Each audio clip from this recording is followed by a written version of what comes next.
አሁን የምንገኘው በምስራቅ ሐረርጌ ቁንዱዶ በሚባለው ተራራ ላይ ነው።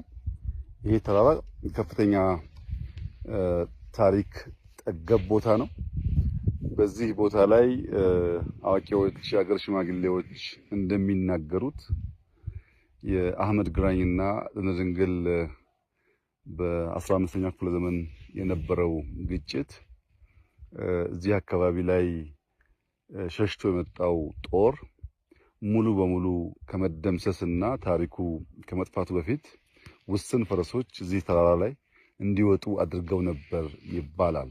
የዚያ ምክንያት እኛ በውጊያው ብንወድቅ ብንቀር ታሪካችን ጠፍቶ አይቀር ከሚል መነሾ እንደሆነ የዚህ አካባቢ ሀገር ሽማግሌዎች እና አዋቂዎች ገልጸውልናል። በዚያ ጊዜ የተዋቸው ፈረሶች ሲሞቱ፣ ሲጎሉ፣ ሲጨምሩ ቆይተው ዛሬ ወደ 48 ገደማ የቤተሰብ የለመዱ የቤት ፈረሶች ሳይሆኑ የዱር ፈረሶች እዚህ ቦታ ላይ ይገኛሉ። ተራራው ትንሽ ከፍታ ያለው ቦታ፣ መጠነኛ ቅዝቃዜ ያለው ቦታ ነው።